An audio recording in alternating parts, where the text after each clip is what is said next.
Green bean casserole. It's on every Thanksgiving table in America. It feels like something your grandmother invented. Something passed down. Something old. It isn't. Green bean casserole was created in 1955. Not in a farmhouse kitchen. Not by a home cook.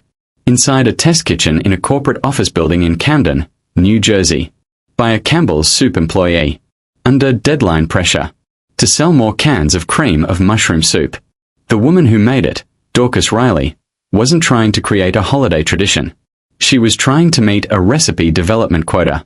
Campbell's had a test kitchen specifically designed to produce dishes that made their products mandatory ingredients. Green bean casserole wasn't born out of hunger or creativity. It was born out of a sales target. The recipe took 40 minutes to develop. It was published in a Campbell's promotional brochure. Not in a cookbook. Not in a food magazine. In a mailer designed to look like a recipe card. And that recipe, unchanged, became the most made casserole in American Thanksgiving history. This is not a story about a recipe. This is the story of how a company engineered a fake tradition, inserted it into America's most emotional holiday, and turned home cooks into unpaid distributors for billions of dollars in canned soup sales. To understand green bean casserole, you have to understand what Campbell's was doing in the 1950s. Campbell's Soup Company wasn't just a food manufacturer. It was a marketing organization that happened to produce food.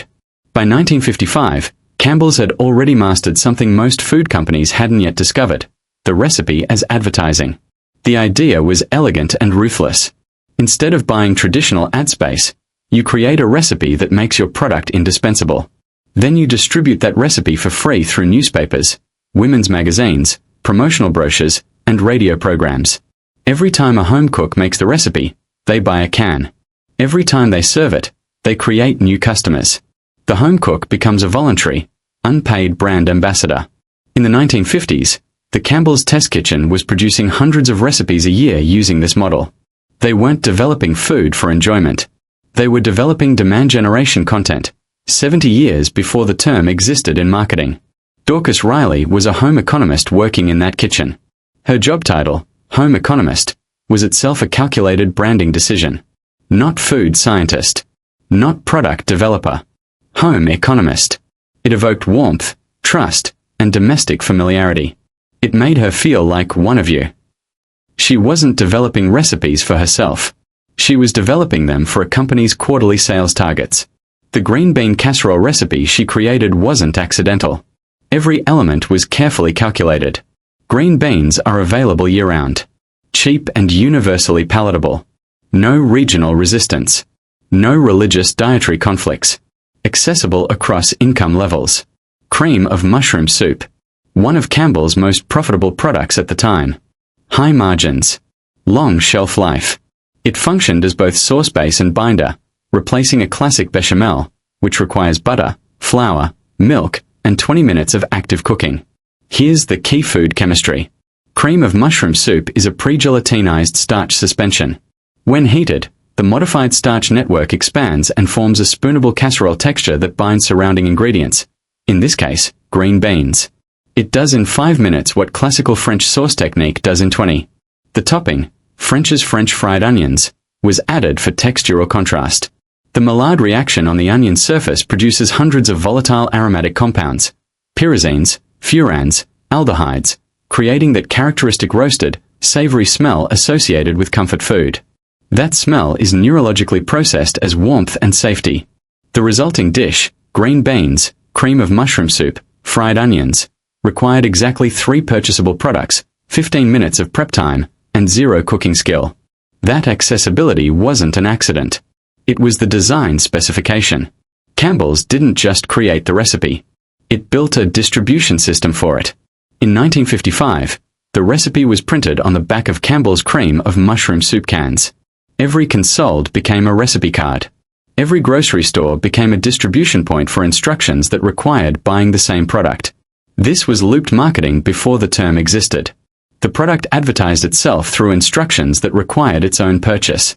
Campbell's then distributed the recipe through a coordinated media campaign targeting women's magazines. Better Homes and Gardens. Woman's Day. Family Circle. These magazines had combined circulations in the tens of millions. Campbell's didn't buy ad space.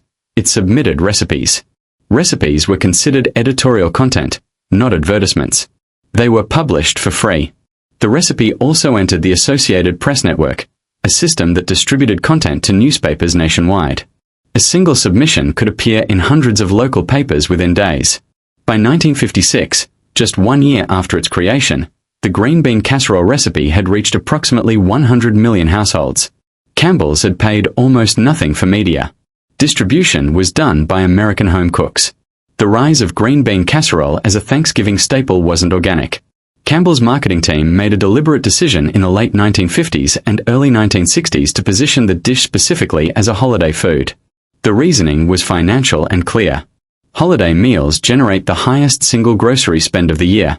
Embedding a dish into a holiday tradition creates near-permanent purchasing behavior. People don't question traditional recipes. They repeat them. Year after year. Generation after generation. If you can get a dish onto the Thanksgiving table, you don't just get 1 year of sales, you get guaranteed annual purchases for the lifetime of every family that adopts the tradition. Campbell's timed its promotional campaigns intentionally before Thanksgiving. Recipe mailers sent in October. Magazine features in November issues. End of October shelf placements. They were manufacturing a tradition according to a marketing calendar. The emotional weight of Thanksgiving did the rest. Once a dish enters the family table, removing it creates conflict. It becomes tied to memory, to loss, to childhood, to belonging. It stops being food and becomes ritual. Campbell's didn't just sell soup. It sold a memory that required its product to be recreated. The fried onion component deserves its own analysis. French's French fried onions were not invented for green bean casserole. They already existed but struggled to find a market. They were mostly used as garnish, a narrow use case. Green bean casserole gave the product a purpose. When Campbell's promoted the recipe, it specifically named French's as the topping. Not generic fried onions. French's. By brand. This wasn't accidental. It was a co-marketing agreement. Two companies cross-selling through a recipe that made both products mandatory. Every time the consumer made it, they bought one Campbell's product and one French's product. The recipe created a forced two-product bundle. Today, approximately 40% of French's annual sales occur in the 6 weeks leading up to Thanksgiving. 40%. In 6 weeks. That is the commercial legacy of a recipe written in 40 minutes in 1955. Let's look at the numbers. According to Campbell's estimates, about 20 million green bean casseroles are made every Thanksgiving. 20 million. Each requires at least 1 can of cream of mushroom soup. That's over $40 million in revenue from a single holiday. One dish. One recipe. The recipe has remained virtually unchanged for nearly 70 years. Campbell's never needed to update it. The 3-ingredient, 15-minute, zero-skill formula is still the most repeated. Dorcas Reilly's original recipe card is now displayed in the National Inventors Hall of Fame. She donated it in 2002. She received no compensation beyond her salary. The intellectual property belonged to the company. She got paid. Campbell's got a tradition. That difference matters. Because Campbell's didn't just create a profitable recipe. It created a cultural institution. In 40 minutes. With 3 ingredients. Then handed it to home cooks to promote for free for 70 years. Green bean casserole is a real dish. The beans are real. The mushrooms are real. The onions are real. But the tradition isn't. The tradition was manufactured by a company in 1955. Its association with the holiday was built through a marketing calendar. Its emotional weight was borrowed. Every element was chosen not for flavor, but for sales. And it spread because it had a highly sophisticated recipe distribution system behind it. After that, Thanksgiving did the rest. Once it enters the table, it stays. That's how traditions work. Even today, there are grandmothers who have been making this dish for 50 years. They learned it from their mothers. They will teach it to their children. They truly believe it is a family recipe. It is a Campbell's recipe. Written in 1955. To sell soup. The dishes on your holiday table are often not just food. They are the result of someone's decision to hit a sales target. Green bean casserole is one of the most successful examples of that. Write in the comments what you'd like us to cover in the next video. Thanks for watching.